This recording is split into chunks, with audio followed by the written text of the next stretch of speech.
Hello NEET aspirant. तो कैसे हैं आप लोग भी बेसब्री से इंतज़ार कर रहे होंगे काउंसलिंग का। तो देखते हैं, जो कुछ कमेंट्स है उसका आंसर देने का प्रयास करते हैं। जनरल कमेंट है। जनरली बहुत सारे लोगों को प्रॉब्लम होता भी है, बहुत सारे लोगों को नहीं भी होता है। तो आइए देखते हैं। When counselling date will announce. देखिए, ये अभी अभी सारे लोग यही पूछ रहे हैं। तो ऑफिशियल कोई नोटिस भी नहीं आ रहा, और ऐसा कभी होता नहीं था। ऑलमोस्ट 1 महीने होने को है रिजल्ट से। तो इतने दिन में तो स्टार्ट हो जाना चाहिए काउंसलिंग। लेकिन अब ये ऐसा इसलिए हो रहा है कारण कि 30 तारीख को सुनवाई होना है सुप्रीम कोर्ट में एनएमसी जो बिल है उसके रिगार्डिंग। तो देखते हैं क्या होता है। 30 के बाद कभी भी हो सकता है, मे बी फर्स्ट और सेकेंड वीक ऑफ अक्टूबर। हाँ, मोस्ट प्रोबेबली तो हो सकता है। हाँ, चलिए नेक्स्ट है। Sir, if I am not allotted a college in upgradation, will I be eligible to go back to the previous allotment. ये है जी। देखिए ईशान जी, ऐसा है कि अगर आपको ऑल इंडिया से कॉलेज मिल जाता है फर्स्ट राउंड में, तो आप कॉलेज एडमिशन लेने के बाद अगर आप अपग्रेड कर देते हैं और अपग्रेडेशन में आपको अगर नहीं मिलता है कोई भी कॉलेज, तो आप ज़रूर पीछे वाले जो कॉलेज है उसमें जा सकते हैं। मतलब जो पहले अलॉट हुआ है उसमें जा सकते हैं। हाँ, बिल्कुल जा सकते हैं। तो चलिए नेक्स्ट क्वेश्चन देखते हैं।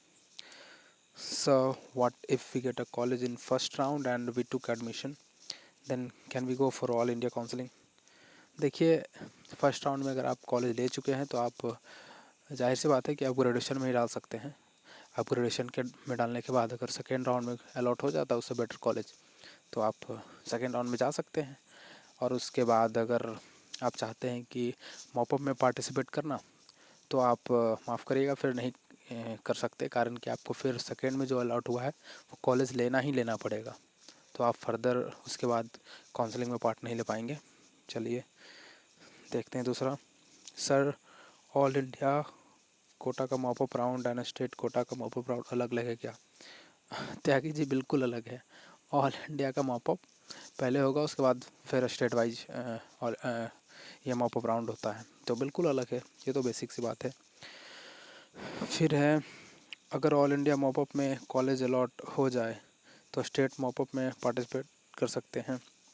देखिए, मॉपअप ऑल इंडिया का पहले आ जाएगा, उसके बाद स्टेट का मॉपअप आएगा। तो आपको जब मॉपअप ऑल इंडिया से मिल जाएगा तब आप स्टेट में पार्टिसिपेट नहीं कर पाएंगे।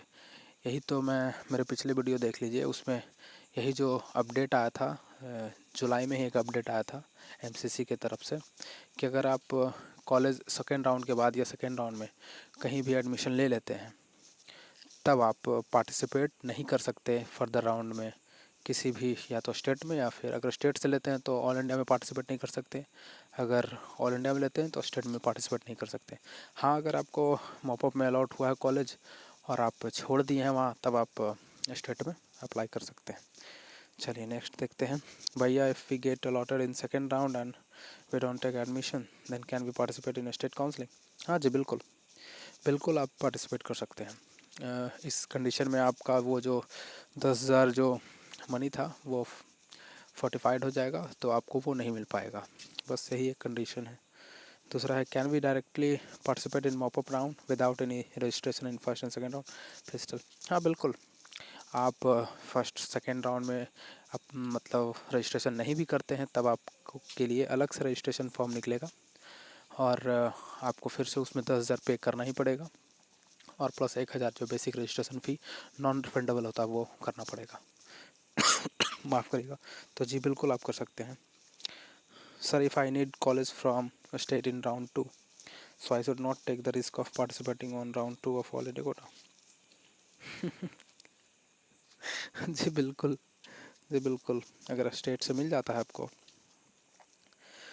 तो आप नहीं भी कर सकते हैं, लेकिन ऑल इंडिया का पहले सेकंड राउंड आएगा, उसके बाद स्टेट से आएगा। तो मैं ये कहूँगा कि पहले आप ऑल इंडिया का काउंसलिंग कर दें, और उसमें अपने स्टेट का ही वो टॉप कॉलेज चुनें जो आपका ड्रीम कॉलेज है। सिर्फ वही 3-4 कॉलेज जो होगा ड्रीम, सिर्फ वही सेलेक्ट करें।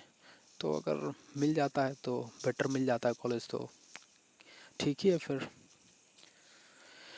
फिर दूसरा है सर अगर माफ़ करिएगा सर, अगर ऑल इंडिया कोटा का सेकेंड राउंड में कॉलेज मिल गया तो स्टेट का सेकेंड राउंड के लिए एलिजिबल है ना? जी नहीं। अगर आपको सेकेंड राउंड में कॉलेज मिल गया है ऑल इंडिया कोटा से और आपने अगर एडमिशन ले लिया है, तब आप स्टेट में काउंसलिंग के लिए एलिजिबल नहीं होंगे। आप प्रीवियस वीडियो जाके देख लें, उसमें साफ साफ ये बताया गया है। तो चलते हैं नेक्स्ट क्वेश्चन की ओर। सर BDS में एडमिशन के लिए सेकेंड राउंड में, तो क्या MBBS के लिए आगे के राउंड में जा सकते हैं? देखिए, BDS और इसके लिए MBBS के लिए काउंसलिंग एक ही होता है, तो आप ऐसा नहीं कर सकते। अगर आप सेकेंड राउंड में ले लिए हैं एडमिशन, तो आप फिर फर्दर राउंड में पार्टिसिपेट नहीं कर सकते। हाँ, आप ऐसा कर सकते हैं कि अगर वो कॉलेज सेकेंड राउंड में मिला है आपको, आप एडमिशन नहीं लेते हैं, तो वो आपका मनी डिडक्ट कर लिया जाएगा और आप फिर से मॉपअप के लिए न्यू रजिस्ट्रेशन करेंगे और फिर से आपको 10,000 पे करना पड़ेगा। तो पैसा का लॉस है। मैं यही कहूँगा कि अगर जो आपको उम्मीद है कि आपको इससे बेटर मिल सकता है आपके रैंक के अनुसार, तो आप बेशक सेकेंड राउंड में मैं कहूँगा कि सेकेंड राउंड तक BDS कॉलेज सेलेक्ट ही ना करें, सिर्फ MBBS सेलेक्ट करें। और मॉपअप में जाने के बाद आप मॉपअप या स्ट्रे राउंड जो होता है उसमें आप सारा सेलेक्ट कर दे तो बेटर ही मिलेगा, उससे अच्छा ही मिलेगा। नेक्स्ट क्वेश्चन है, अगर फर्स्ट राउंड में मिला और एडमिशन ले लिया, पर अपग्रेडेशन से सेकेंड राउंड में कॉलेज मिला पर एडमिशन नहीं लिया दूसरे कॉलेज में, तो क्या फर्स्ट कॉलेज छूट जाएगा? नहीं, ऐसा नहीं है। हाँ, छूट जाएगा। अगर जो फर्स्ट राउंड में आपको कॉलेज मिला, एडमिशन लिए, फिर अपग्रेडेशन में डाल के आपको अलॉट हो गया सेकेंड राउंड में कॉलेज, पर आपको लेना ही पड़ेगा। अगर जो सेकेंड राउंड में अलॉटेड हुआ तो आपको लेना ही लेना कंपलसरी है। फर्स्ट ऑटोमेटिक छूट जाएगा। जैसे ही सेकेंड राउंड में मिल गया कॉलेज, फर्स्ट ऑटोमेटिक छूट ही जाएगा और सेकेंड राउंड में आपको लेना ही पड़ेगा फिर एडमिशन। नेक्स्ट है मेघा आर्या का सवाल, sir second round all India Kota में अगर अलॉटमेंट आने पर रिपोर्टिंग नहीं करते तो सिक्योरिटी फ़ी 45 होगी? जी बिल्कुल। अगर आप सेकेंड राउंड में अलॉट हो गया है और उस केस में आप मतलब रिपोर्टिंग नहीं करते हैं तो बिल्कुल पैसा कट जाएगा आपका 10,000। फिर फर्दर राउंड के लिए आपको 10,000 फिर से पेमेंट करना पड़ेगा ऑल इंडिया कोटा से मॉपअप के लिए। हाँ, स्टेट के लिए तो अलग से चलता ही है, तो उसमें तो कर ही सकते हैं। फिर है, मेरा नेम दोनों all India Kota and state में आ सकता है क्या? दोनों में नेम आ जाए तो मैं डिसाइड करूँगा किसके थ्रू एडमिशन लूँ। देखिए जितिन अग्रवाल साहब, आप ऐसा करें, फर्स्ट राउंड तो फिर एग्ज़िट है, तो हाँ हो सकता है फर्स्ट राउंड में आपका आ जाएगा, उसके बाद ही सेकेंड राउंड, उसके बाद ही स्टेट का फर्स्ट राउंड आएगा। तो हालांकि दोनों के बीच टाइम बड़ा कम बचता है रिपोर्टिंग टाइम का, तो उसमें देख एक बार आ जाने दीजिए शेड्यूल की कैसे कैसे क्या है, फिर इस पर डिटेल में बात कर सकते हैं। नेक्स्ट है, when counselling date will announce. अच्छा, ये फर्स्ट क्वेश्चन ही है क्या? बिल्कुल, काउंसलिंग डेट जो अभी विदिन 7 to 10 डेज़ में आ ही जाना चाहिए, और बहुत लेट ऑलरेडी हो चुका है। तो चलिए मिलते हैं फिर दूसरे वीडियो में। कोई भी समस्या है तो आप नीचे कमेंट सेक्शन में कमेंट कर सकते हैं, कोशिश करूँगा सभी लोगों का जवाब देने का। तो फिर मिलते हैं, बाय।